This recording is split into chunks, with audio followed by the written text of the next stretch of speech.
Notre Dieu et notre Père, nous te rendons grâce de ce que tu nous as donné ton Saint-Esprit, de ce que par lui tu viens avec ton Fils faire ta demeure en nous. Nous te remercions du don de la vie éternelle que ton Fils bien-aimé nous a apporté, qu'il nous communique en nous donnant sa propre vie. Nous te remercions aussi de ce qu'à présent, la loi de l'Esprit de vie qui en Jésus-Christ nous a affranchis de la loi du péché et de la mort. Notre Père, nous te prions humblement de nous faire l'expérience bénie de ce que c'est que cette loi de parfaite liberté.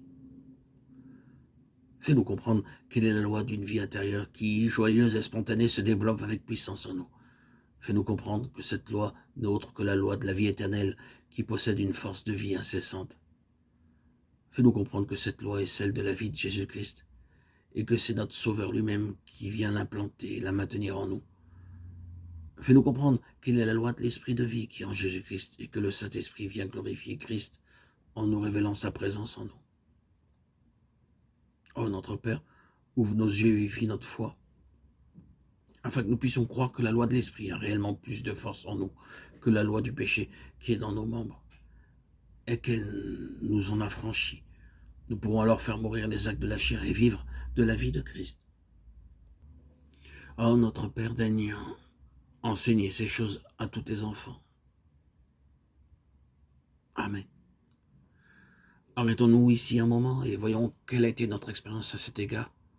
La loi de l'Esprit divin qui, en Jésus-Christ, m'a-t-elle affranchi de la loi du péché et de la mort qui est dans mes membres et qui me faisait soupirer et demander la délivrance. Que tous ceux qui veulent être affranchis se souviennent de la voie que nous indique Paul. Vous avez été réconciliés avec Dieu par la mort de son Fils. À présent, il vous reste à être sauvés par sa vie. Romains 5, 10. Vous savez que par la foi, cette vie est à vous, avec toute sa puissance. 6, 1, 11. Comptant sur la force de cette vie-là, vous avez été donné à Dieu pour le servir. Romains 6, 15, 22. Mais ce n'est plus dans un esprit de servitude et sous la loi que vous devez servir Dieu, c'est au contraire dans un esprit nouveau. Ne comprenant pas ceci, vous avez cherché à accomplir la loi à laquelle vous preniez plaisir et pourtant vous ne l'avez jamais pu. Écoutez, voici à présent le Saint-Esprit qui intervient.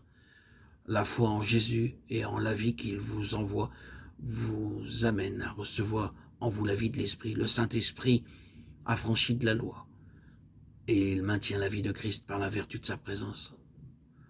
Et Romains 8, 2 nous donne la clé de cette vie d'affranchissement, de cette délivrance.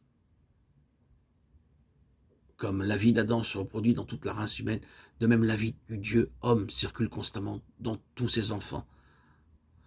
Notre vie spirituelle est la reproduction de la vie de Christ qui se répand parmi les siens. La nouvelle naissance nous rattache au second homme qui unit à lui tous ses enfants par le moyen du Saint-Esprit. Si vous voulez vivre de cette vie-là, souvenez-vous que le Saint-Esprit demeure en vous. Cherchez à croire sans cesse à sa présence, à croire qu'il vient révéler Christ et sa vie en vous.